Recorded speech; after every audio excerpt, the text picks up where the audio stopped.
is Daniel J. Lewis from the Audacity to podcast.com, where I help you to launch or improve your own podcast for sharing your passions and finding success. I've got some great questions to share with you today that I will be answering to help you improve your podcast and fix your podcast, or to help you launch your podcast. If you want to participate in these and ask your questions, feel free to comment if you're watching this live, or if you're watching the replay for this, then email me, feedback@theaudacitytopodcast.com, or you can tweet me at the Daniel J. Lewis. Today, I want to talk about, is MP3 dead? And answer a question about recording multiple people with multiple microphones, maybe without a microphone, as well as whether I would recommend leaving Audioboom, plus whatever questions come up while I'm doing this live stream. So if you're watching this live, then feel free to ask your questions in the comments. If you're not watching this live, please join me on Mondays at 2 p.m. Eastern over at theaudacitytopodcast.com/live, where we can engage. You can ask your questions and get answers in real time here as we have this conversation. And if you want to make your podcast even better, then join the waiting list for podcasterssociety.com over at podcastersociety.com, which I just said. I'll tell you more about Podcaster Society in a little bit. I also have a question coming in from Mike that is about how I made my cool sound panels. So I'll answer that and more, starting with MP3. Recently, Fraunhofer, the company that is one of several companies that have rights and patents around MP3 encoding and decoding technology. They're not the only company claiming rights or having had claimed rights over the technology and patents and such, but they were certainly the most popular licensed technology. If you use iTunes, you look in the About section of iTunes, it will say that they have a license from Fraunhofer.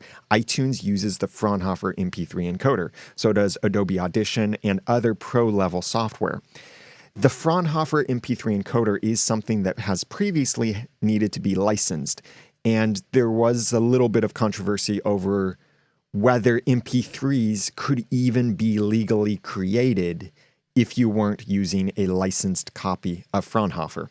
Now, there is Lame, which is a different MP3 encoder, and that is a free encoder. That's what's included with Audacity and cheap-level software, like Aphonic. Now, cheap level in price, not in features. Aphonic, Hindenburg, a lot of mobile apps and devices too use Lame because the Lame libraries are freely available and somewhat easy for programmers to integrate into their system. So Lame and Fraunhofer are the two biggest MP3 encoders. There have been other encoders and decoders out there, and there may continue to be, but these were the two big ones. In podcasting, we often talk about Fraunhofer versus Lame.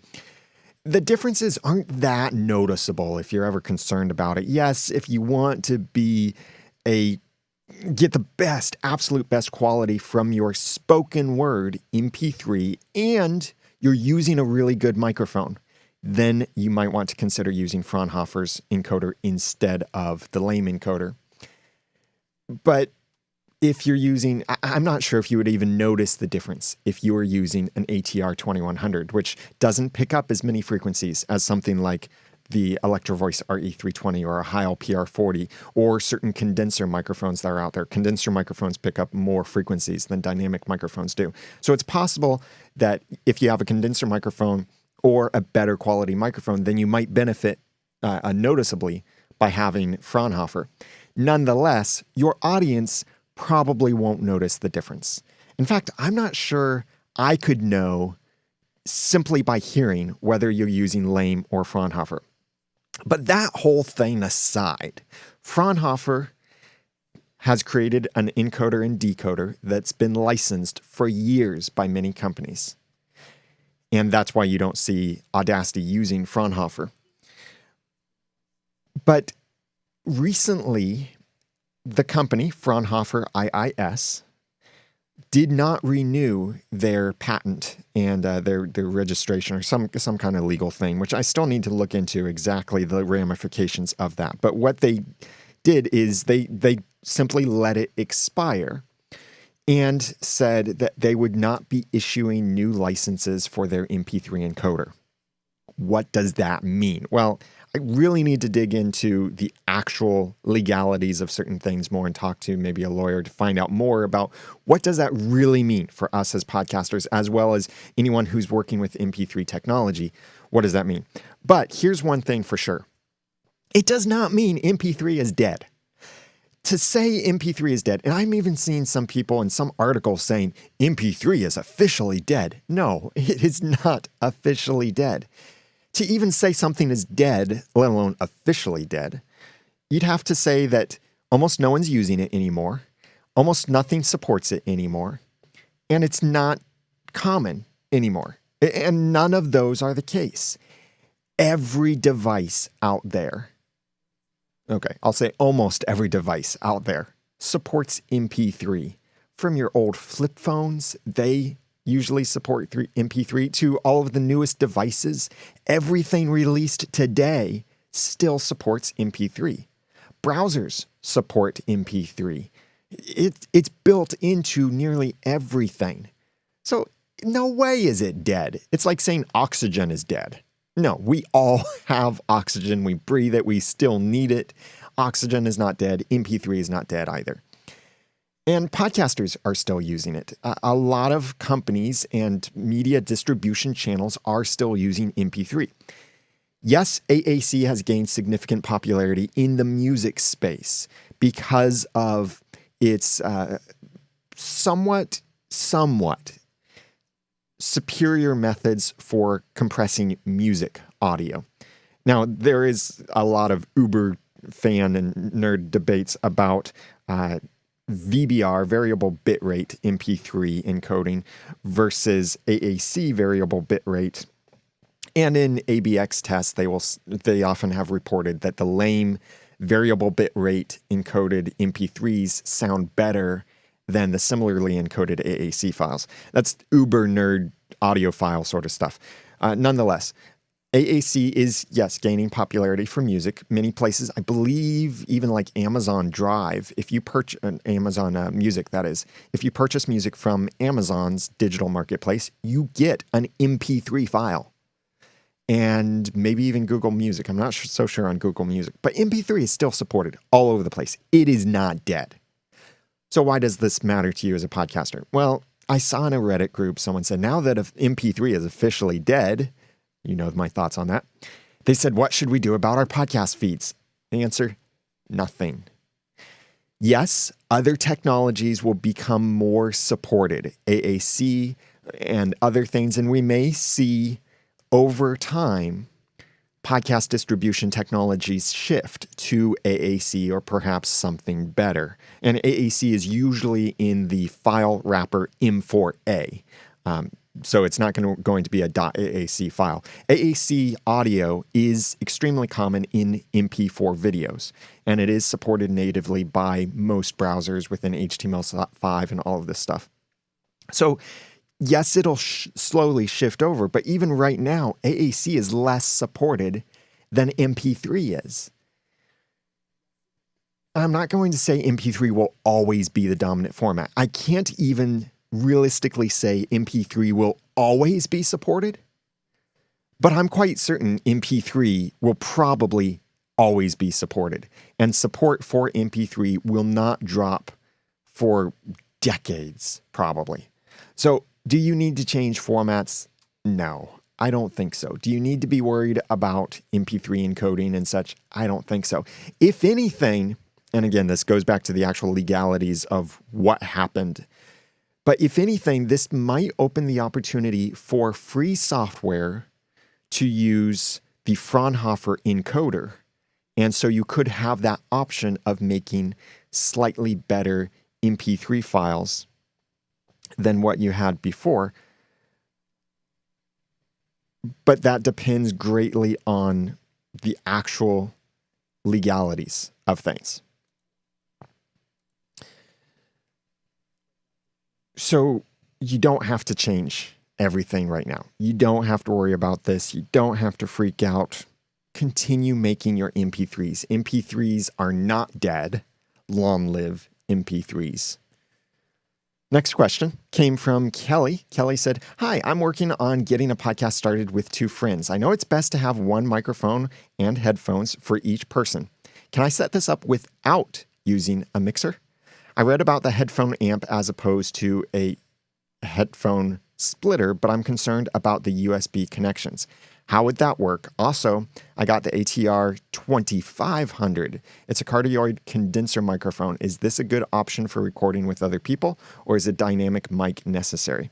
Okay, a couple questions here. The first question is recording multiple microphones without a mixer.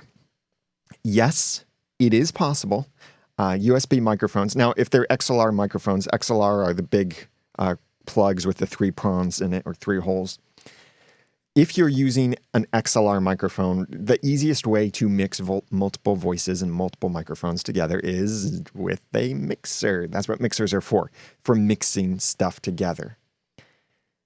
You can get that audio into your computer or record it without a mixer, but it means you need something that can record multiple XLR inputs, like a Zoom H4n Pro, Zoom H5, Zoom H6, some of the Tascam recorders, other devices coming out that have XLR inputs. You could also use an interface like a Scarlett 2i2 or something like that that has multiple XLR inputs, and then you can plug those in, your microphones into that interface with your computer, record in your computer those multiple microphones going in.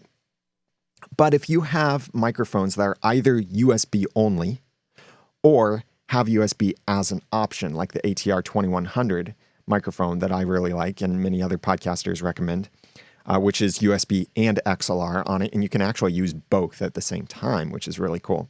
But if you have a USB only microphone, or a microphone that USB is the only option on that microphone you're able to use, it is possible to record multiple microphones on one device. A couple ways that you can do this. Well, one thing to consider is, do you really want to try and go through the complication of recording multiple microphones on the same device if you're using USB? It is possible, can be a little complicated. You might want to consider instead, what if you get each individual to bring their own device that they can use to handle the recording, and they plug their microphone into their own device. Then they can record on their own track. You get all of their tracks afterward. This does get complicated because you need to ensure that each device is set up to record in the exact same settings. You may still get a little bit of what's called audio drift too. So the longer your audio goes, the more likely audio drift could show up, maybe. Depends really on how things are recorded because of internal clocks and certain weird things like that. But what audio drift is maybe you start out, and if you have a clap, for example, a synchronized clap, you start out and that clap is perfectly synchronized. And then after an hour, you have a clap again, but then the claps aren't synchronized. They're slightly off. The same thing can happen with video, where maybe it's a slight lip sync problem. Audio drift is usually quite small, and there are ways to negate or reduce your chances of it by ensuring that all devices are recording in exactly the same settings, like 44.1 kilohertz. That's the common thing, is maybe one device is at 48 and the other is at 44.1. Make sure they're all exactly the same settings. And if at all possible, even using the same kinds of devices, like all iPhones and such, or all Macs or all Windows computers, anything like that, and all the same USB kind of microphones. But as you can tell, that gets a little complicated to manage. It is an option, though. And despite its complicatedness, it is simpler than the other option, and that is recording multiple USB microphones into one computer. It is possible. And in fact, I did this only last night. But boy, was it frustrating, because the way multiple USB devices work on a computer, or the way these USB microphones work, is that each one functions as a sound card on your computer. So when you plug it in, your computer sees here's a new sound output as well as a sound input device. That means all of your programs now need to know which input and output to use. And your programs can only use one audio device at a time. Recording, Skype, Hangouts, doesn't matter what it is. uses only one device at a time. So what you need to do is create a virtual device that can combine multiple audio devices into one. That's possible to do both on Windows and on OS X, or Mac OS, as it's now called. On Windows, you need extra software. You can get Voice Meter, and I say it like that because it's Voice Meter, but it's MEETER is the spelling of it. That's a free program for Windows. You can get a premium program called Virtual Audio Cable, which I have an affiliate link for at theaudacitytopodcast.com/VAC. On the Mac side, you can actually create a device on Mac. If you go into the sound settings, or the audio devices settings, you can create an aggregate audio device. And this creates a new virtual audio device that you tell it use all of these inputs in this single audio device. And then you can tell Skype or Audacity or whatever software to use that aggregate audio device as your source. And then it will ensure that it records all of those simultaneously. Some tools, very few tools may actually allow multiple USB microphones. Actually, the only device I know of, two pieces of software, both on Windows and Mac OS, that allow you to record with multiple USB microphones. One is Mixler. I'm pretty sure Mixler will do that, let you do that on the desktop. The other is Spreaker. Spreaker Studio lets you record, I believe, up to 4 or 5, maybe it's even 8 simultaneous USB audio devices. And managing 8 can get pretty hairy. Last night I was recording with 3. The way I was doing it was with Loopback, which allows you to make a virtual mixer to say, okay, here's a new virtual audio device that contains all of these microphones, send that out to this program. Here's another virtual audio device that pulls the audio from this program, sends it out to that program, and combines it with these microphones. That kind of thing. It's basically a mixer in your computer is what Loopback is. Wonderful program. This is, if you've ever heard of Soundflower, Loopback is completely the replacement for Soundflower. Soundflower was always a little bit weird to work with, and it's not as compatible these days as well. Although some people are trying to maintain it and keep it updated, it's a little tricky to get the right version to install, and it's a little bit weird to work with. Loopback is much, much easier, and it's only getting better. But Loopback is $100. So that's the cost of a mixer, a small mixer, depending on your mixing needs. And as I found last night, there were some really annoying frustrations trying to make things work, even with Loopback. I'd already set up my little Loopback settings with certain microphones and such, but either simply for the fact that I had disconnected the microphones, or maybe it was because I didn't plug the microphones into the exact same USB ports they were plugged into before. When I came back to trying live stream and do my recording last night at our Once Upon a Time podcast finale party, it was a pain. It wasn't working. It didn't even see the devices, or at least the devices that I previously set up no longer existed. I had to remove those and re-add the exact same devices. It was really weird. It gets complicated. And that's the nature of software sometimes, is it's not 100% reliable. Things can easily change. Things can easily break because software updates, your computer could crash. It depends on your processing power. Even when I started this live stream, I'm not sure how much it showed up, but I realized I had a program running in the background that was hogging a lot of CPU. And so that might have been affecting aspects of this live stream. And so maybe my voice was lower quality. Maybe my video was lower quality. Maybe it was skipping a little bit, buffering. That could have been a problem, or that could be a problem with you if you're trying to record and mix things together virtually. But here's the big problem that you would run into. Since you mentioned headphones, if you are working with multiple USB audio devices, multiple USB microphones plugged into a computer, monitoring the audio becomes complicated. You can plug headphones directly into the microphone, but you would not hear the other person's voice in through the audio in your microphone. There is a way to make that happen, but if you're in the same room, you would hear their voice through your headphones slightly delayed. The actual latency depends on your hardware and how things are set up, but it would be noticeable. It could be as little as a slight echo. It could be so bad that the other person can't even talk because they start coming out like they're drunk in trying to talk while they're hearing themselves back at a delay.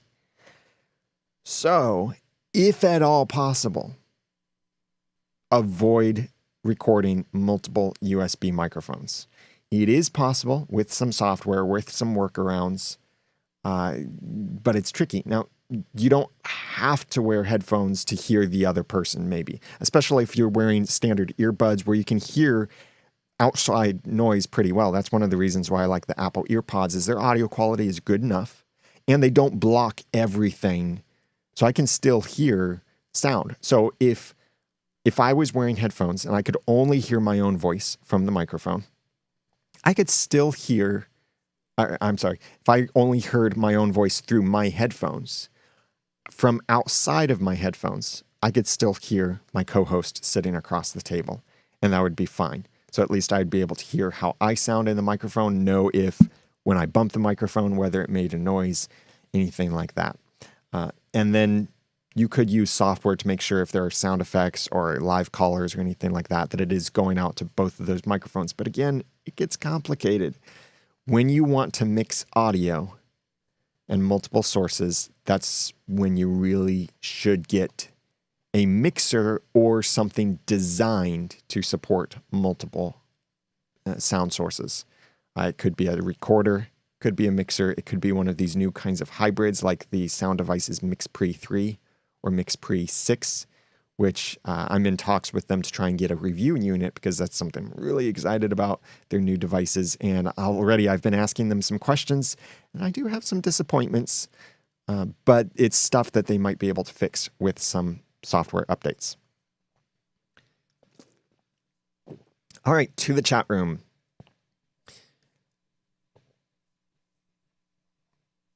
Steve Taylor said, wait, where'd the comment go?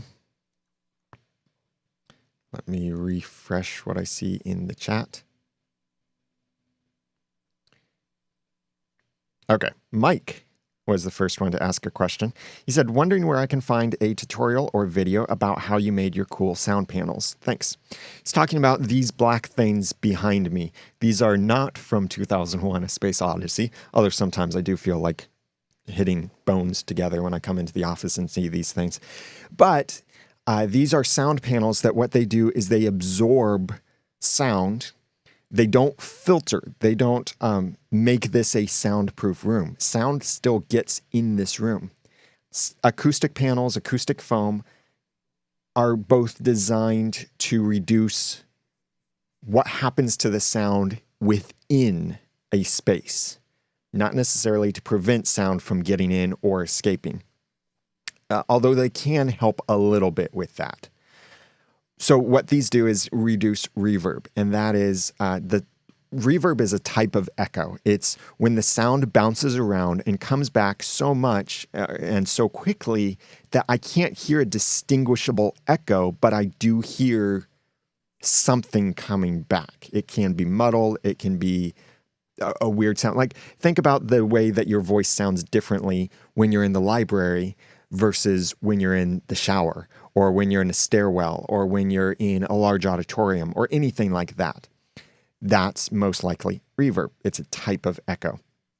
So these sound panels reduce reverb by absorbing that sound and preventing it from bouncing back to me. So if with these flat surfaces behind me, the walls, that would be a flat surface to the right of me, another wall. Any of these, think of a mirror. Any of these could be places where the sound bounces over there, or it goes over in that direction, bounces off the wall, comes back toward me and toward my microphone. This is even more of a concern when you have multiple open microphones, which I do when I have a co-host, because then I don't have to worry about only reverb to my microphone. I have to worry about my voice reverbing in the room and making it into their microphone. So as soon as you have multiple microphones, reverb can suddenly become a much bigger problem because now their microphone might pick up my voice. So acoustic panels are designed to prevent that. That said, do I have a video or tutorial about these? No, I don't. Not yet, but I am working on blueprints, actually, and instructions that will be printable instructions that show exactly the recommendations I have from my testing and research and the ways that I've figured out the best ways to make these panels, and some luxury versus budget recommendations on things to say, hey, if you want to go for the absolute best, choose this. If you're really, really tight on money, choose that, and so on. Like, I made some certain luxury enhancements with these, as well as some budget considerations with these. That will all be in this guide to making the panels. And that guide will not be something I'll be releasing for free. I may sell it individually, but it will be free to members of Podcaster Society. That's my membership group where if you've already started a podcast, then Podcaster Society is for you because it's everything you need after episode 1. It won't help you launch. It won't help you learn how to podcast. You need to already know how to podcast, and your podcast must already be in iTunes in order to get into Podcaster Society.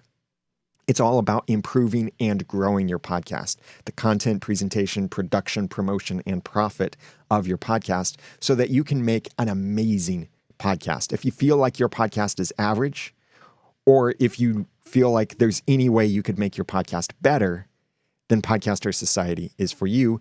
And these acoustic panels that I have will be something that I am making a guide that will be inside of Podcaster Society for members over there.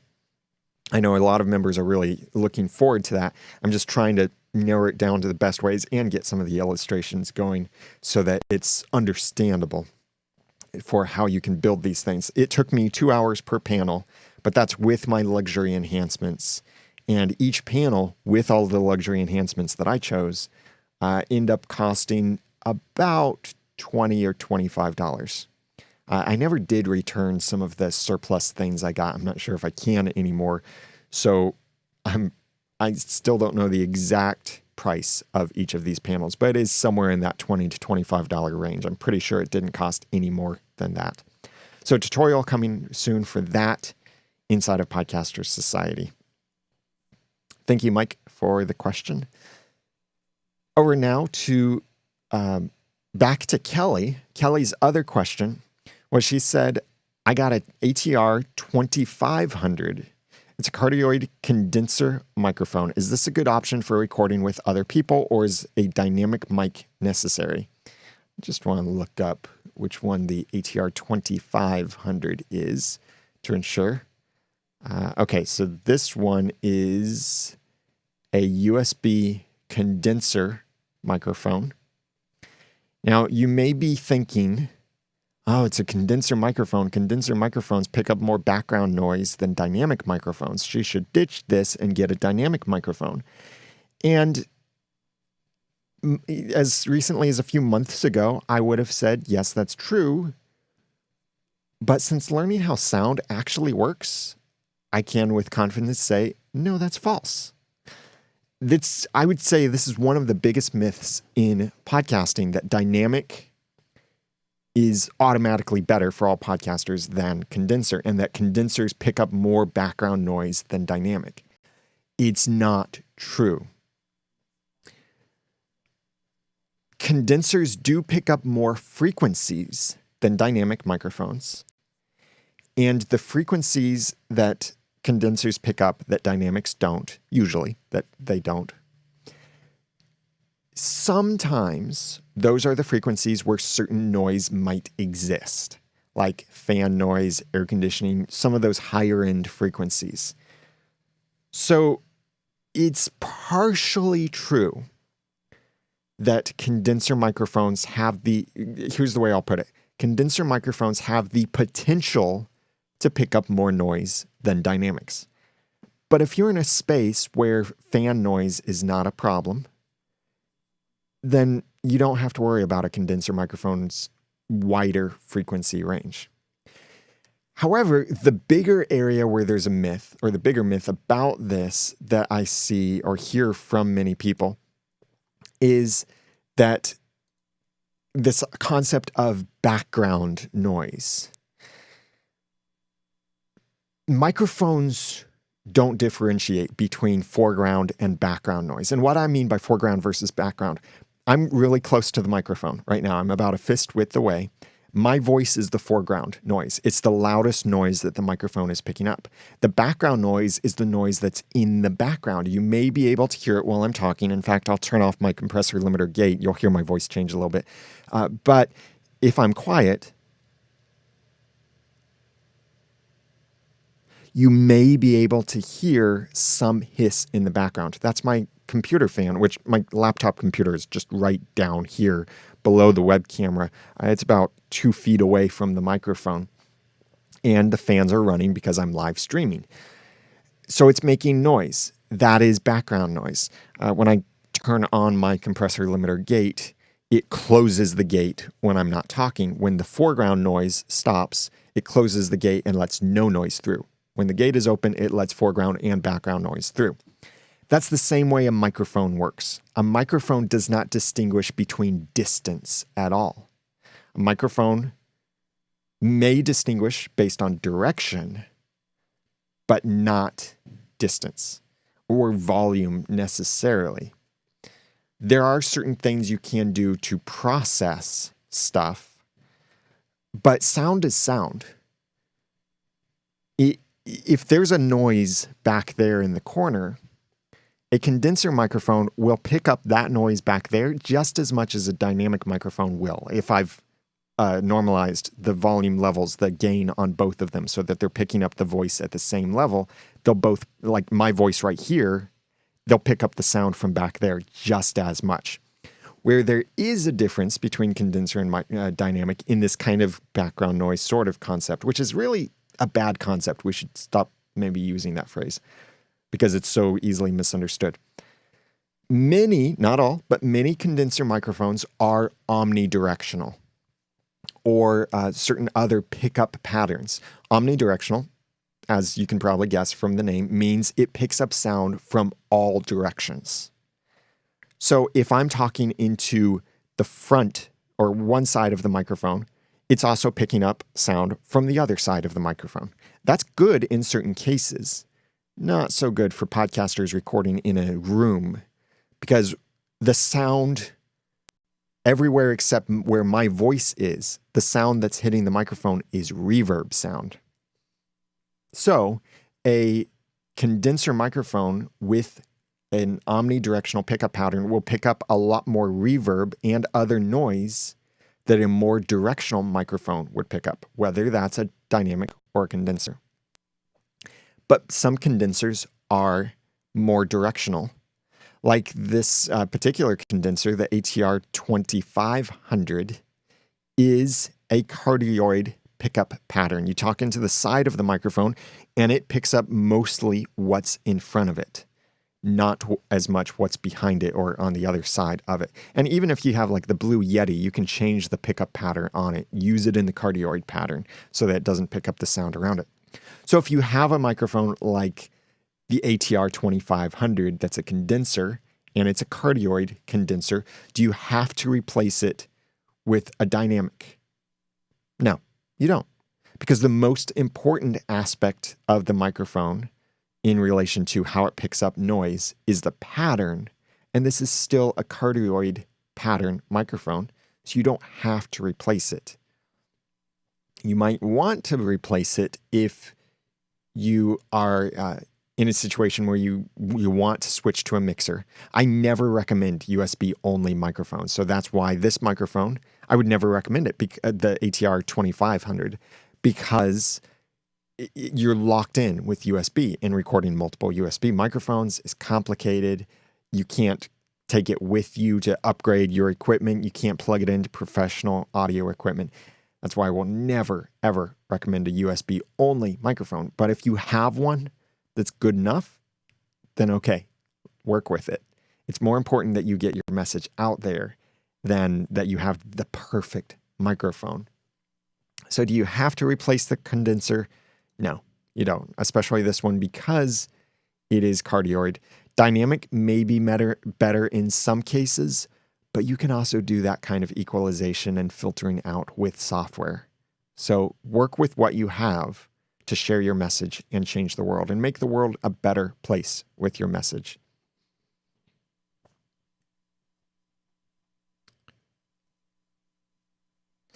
Ken Cowan said, I'm not a pod person. I produce my narrator/wife's audiobooks. You've been a big source of help to me. It is weird to see you in a YouTube form your earlier days, and then all of a sudden you're much older.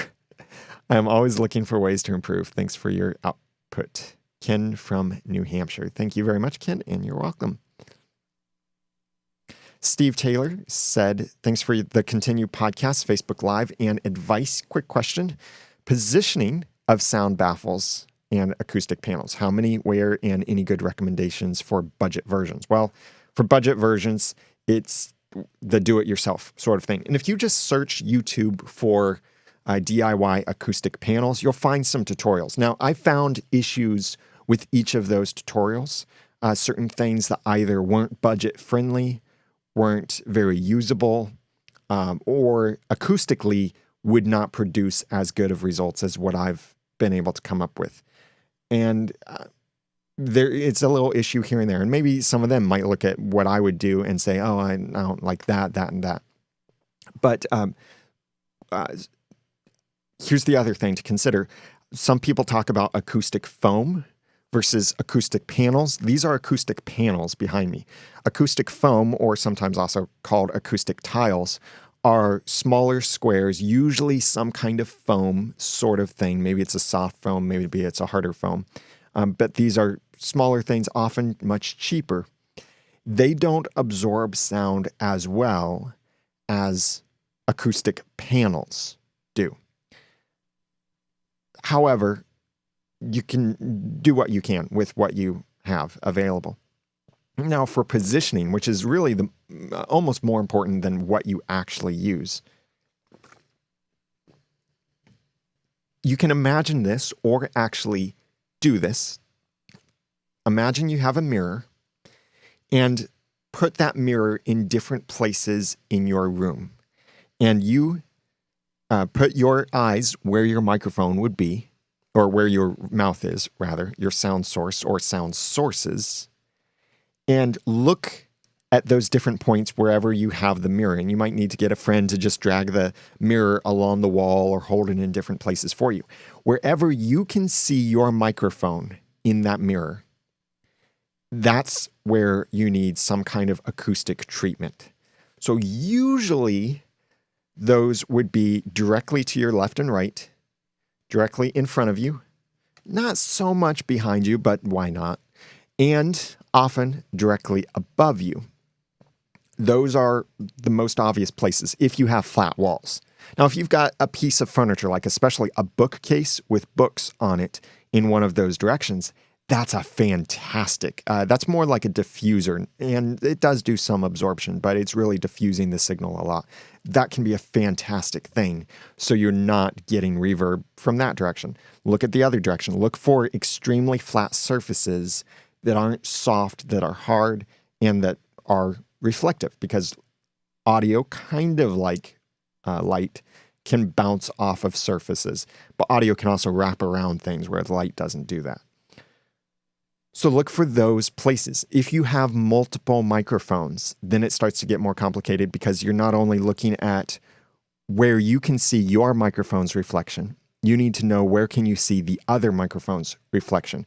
So to give you an example, in my own space here, I'll let you see. So I've got panels behind me, panels to the right of me. And what I did, this is right here, this is one of my same panels, the tall panels over here. It's pretty dark. Let me get some more light going if possible.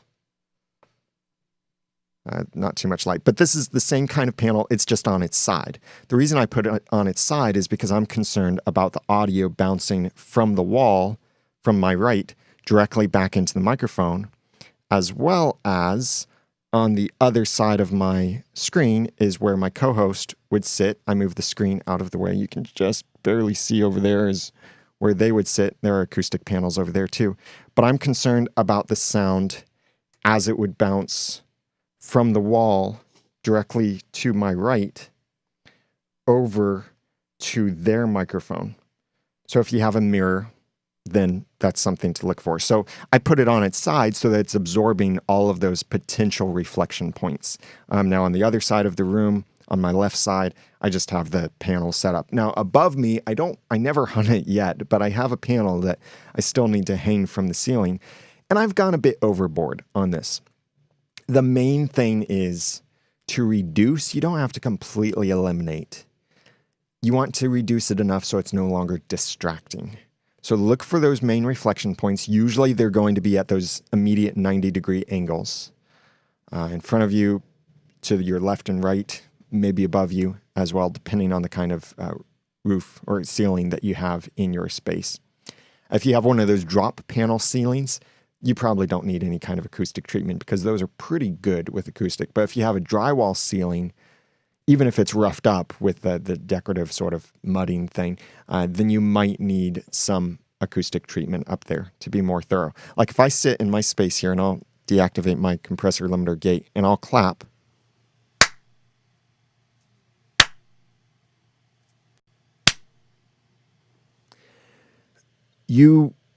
unless you're listening, and I'm not even sure if you'd be able to hear this through the live stream, but unless you were listening on really good headphones or monitor speakers and the audio was in super high quality, you would probably not hear the reverb at all.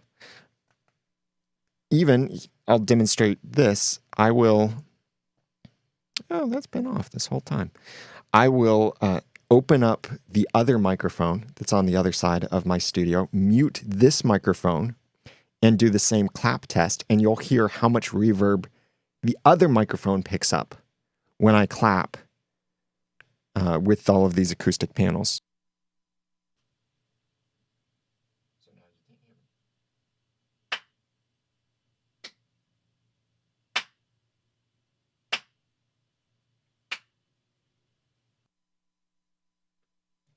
Almost nothing. And that was with the compressor limiter gate turned off as well. So look for those reflection points, and that's where to place acoustic treatment of any sort. I see a couple more questions coming in through the chat. Feel free to continue asking. I want to jump then to Lewis's question. Lewis sent this to me ahead of time. And Lewis said, I was looking at Blubrry and loved it. My question to you is this. Would you recommend me to get out of Audioboom to another platform? I don't have an agreement signed with Audioboom. Short answer, yes. Here's the long answer. As much as you hear professional podcasters hating on SoundCloud, and SoundCloud is not a good podcast hosting service. I really hesitate to even call them a podcast hosting service. They're simply not good. There are a lot of features missing. Their reliability is horrible. And there are certain things that they do that don't allow you to own your feed completely, at least by default. Certain things you can change, though. So for all the hate that often is directed at SoundCloud, right now at least, Audioboom is even worse. One of the things that SoundCloud does is by default, they use their email address in the RSS feed, not your email address. So if there's a problem with your podcast in iTunes and Apple wants to reach out to you or they want to feature you in some way, they'll use your email address in your feed. But if that's not your email address, you won't receive that email. And SoundCloud doesn't forward that stuff to you. So look at your email, your feed in a browser, and look at what is the iTunes owner email address or managing editor, or any of those email addresses. Is it yours or is it SoundCloud's? You can change that in your SoundCloud settings. But in Audioboom, you can't change that. There's no way to put your email address in there. It has to be theirs. And that's a big sin in podcasting. There are other things that Audioboom doesn't do well, and features they don't give you, like SEO benefits, SEO features, certain publishing things. The main thing, so should you get off of Audioboom? Yeah. Unless you've got some special agreement with them that they're providing free hosting, in which case you get what you pay for. But I do really recommend either Blubrry or Libsyn or even Spreaker. And promo code Noodle, by the way, my affiliate code with any of them, will give you a free month. And some of them will do free migration. Some of them it's a flat rate migration, or it's really low cost to migrate away from them. You want to use a place that gives you full ownership of your feed. You can redirect at any point. You can put your name and email address in the feed. And it's really helpful if you can use your own reliable stats. SoundCloud and Audioboom do not provide reliable podcast stats. So that's why I really can't recommend them, among many, many other reasons. Back to the chat room, or the comments for the video. Scott Smith agreed. He said about condenser microphones, he said, condenser microphones get a bad rep. If your room is treated, you'll be fine. That's right. Scott Smith then asked, what kind of limiter/gate do I use? I use the Behringer Multicom Pro XL MDX 4600, which is a four-channel compressor limiter gate. The compressor is reducing the dynamic range of my audio, smoothing it out so that the loud spots aren't as loud, quiet spots aren't as quiet.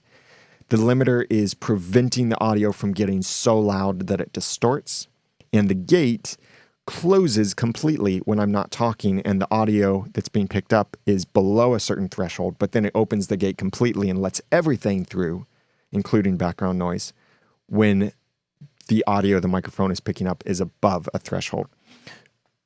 Not everyone really needs one of these. In fact, there are many reasons not to get a hardware limiter gate. One reason is that it can really mess up your audio if you get it wrong, because it's a hardware device. It's affecting your audio as it's recorded. So if I don't have my settings correct, it's baked into the recording and I can't fix it depending on the problem. Like, there are things I could do. If I turn up the threshold for the gate too high, then the gate would start closing while I'm speaking, and the result would be completely unlistenable and completely unfixable. Compression is also an art of itself, and there's no one formula that works for everyone. Every voice is different. Every microphone is different. So I can't just say, oh yeah, here's the secret recipe to using this compressor. You have to understand how compression works and how aspects of audio and recording work in order to get good results from something like a standalone compressor limiter gate. If your mixer or device has a single knob compression on it, that might be fine, because then you don't have to worry so much. It's designed to be easy and pretty universal. Like, many mixers now have the single knob compression on it. Like, all of the new Behringer mixers have that. You don't have to use it. You could compress afterward. The reason I got this, and this might be a good reason to have hardware compression, or hardware, rather, gating. The reason I got this is because I have multiple microphones. It's a multi-channel thing, so it can compress, limit, and gate my microphone separately from my co-hosts. Where that's really helpful is that it can close the gate for their microphone while it opens the gate for my microphone while I'm speaking. Then when I stop speaking and they start speaking, the gate for my microphone closes and theirs opens, so that it reduces the amount of reverb and crosstalk that our microphones are picking up from each other. That can significantly improve the quality of the audio, because it means that unless both of us are talking at the same time, which is a problem all of its own, there are no two microphones open at the same time. Only one is open while the other is closed, and vice versa. So that means only one microphone is picking up audio. The results will be much better. Even in a noisy environment too, if both microphones are open, that's two microphones picking up the same noise, and then you get that noise being amplified because it's being picked up twice, maybe even having certain modulation issues because of how it's being picked up from one microphone versus the other, and having the gate close fixes that. Now, certain devices can do the same kind of thing, like audio recorders. If you're plugging your microphones directly into the audio recorders, that can open and close a gate maybe for you depending on the recorder and its own settings. It can also do some compression. Limiting is really helpful if you or your other participants in your podcast have the potential to get suddenly loud, like a laugh, something like that, or get excited and start raising your voice. If you get too loud, then your voice will go beyond the allowed limits of the audio and end up being clipped off. And that reduces the quality of it. That introduces distortion into the audio. So a limiter can ensure that that doesn't happen. When your audio hits a certain limit, the limit drops it down so that instead of being cut off, it's suddenly reduced. And as soon as the audio stops hitting that threshold or that limit, then the audio goes back to normal. But you might not need those kinds of things. And there are a lot of aspects of podcasting gear that I think will change very soon, maybe. And we did a Podcasters Roundtable about this just recently, and the episode just published today. So go to podcastersroundtable.com/93, where Ray Ortega from the Podcaster Studio, Dave Jackson from School of Podcasting, and myself from the Audacity to Podcast talk about podcasting advice then versus now. Stuff that's changed over the years. What kinds of things have we changed our opinions on? And one of the things we talked about was mixers. Like, do we still recommend mixers? Yes. Certain cases, yes. Certain cases, no. There are certain pieces of hardware available today that didn't exist years ago, and some cool stuff being developed in the space that may become the new recommendations. And even to say every podcaster needs a mixer, that's not the case anymore. Like when I first got into podcasting and even started getting into the Audacity to Podcast, the ATR 2100 did not exist. We had USB-only microphones, which I would never recommend because that locks you in to USB. And we had XLR-only microphones, which meant you had to get a mixer or a preamp or an interface of some sort. Now we have the ATR 2100, the AT 2005, the Samson Q2U. There's a Knox knockoff, which maybe we should just call it the Knox off of the ATR 2100, that seems to be like the same thing, only with a 1-year warranty. I can't say much to its actual longevity because sometimes you see these things that are knockoffs of the originals, but they don't last as long. It can be small things like the rubber dries up very quickly, whereas the original, the rubber is fine. Sometimes it could be a power issue, like the original is nicely shielded against shock or surges or anything like that, whereas the knockoff isn't so shielded. Like, never buy a non-MFi or made for iPhone certified power cable for your phone. Bad things can happen if you do stuff like that.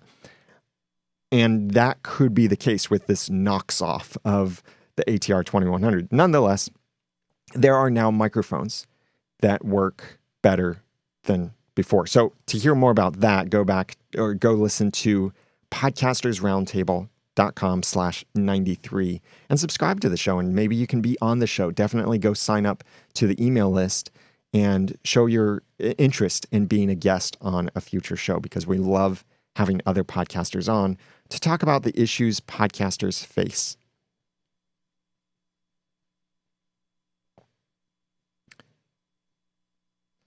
Steve Sleeper said, I had my wife save the cardboard boxes eggs come in, and I use those for acoustic treatment. That's a great thing that you can use. It's not totally ideal, but it's better than nothing. It's certainly better than a flat wall. Scott said, thanks for doing the Facebook Live. So that is all I will share for now, but I want to tell you about the next episode of the Audacity podcast coming up.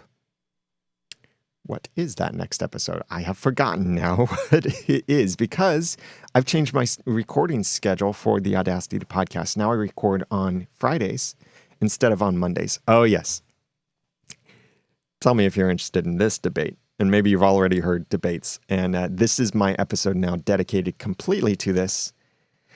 Is there an ideal length for podcast episodes? That's what episode 305 of the Audacity podcast is about. And I'll give you a spoiler. No. Well, actually, no. I take that back. Yes, there is an ideal length. It's however long it needs to be. So watch for that. That'll publish on Tuesday, May 16th at theaudacitypodcast.com. And that's episode 305 if you want to check that out, or if you're watching this video long after I recorded it. Hey, make sure you're subscribed, like the Facebook page, subscribe on YouTube and such to let me know if there are any questions you have that you'd like me to answer on these Facebook Live events, where I answer podcasting questions, engage with you live on Mondays at 2 p.m. Eastern. The website address, theaudacitypodcast.com/live, will always take you to the current live event, or even if you visit that a couple days after Monday, will take you to the previous live event that I had. So go to theaudacitypodcast.com/live to like the page on Facebook and enable notifications for the next time that I go live. So what I want you to do, if you are already a podcaster, go to podcastersociety.com and join the waiting list to learn more about Podcaster Society and be the first to know when it opens up for new members to join. And you can get access to awesome tutorials like how to make acoustic panels, how to do certain things with a mixer or a microphone technique or other things, stuff with WordPress. Also learning more about how to get a sponsor, how to monetize your podcast, how to get better interviews, how to prepare your content better, how to communicate through your podcast better, how to leverage your podcast for greater success. If any of that is stuff you want, then join Podcaster Society, or at this moment, join the waiting list so you'll get more information about Podcaster Society as it's released. Otherwise, thank you very much for joining me for my live event today. Keep podcasting and let me know how I can help you by answering your podcasting questions in a future live event or in a future episode of the Audacity podcast or some other resource I might make. I'm Daniel J. Lewis from theaudacitypodcast.com and the Daniel J. Lewis on Twitter and Instagram. Thank you very much for joining me.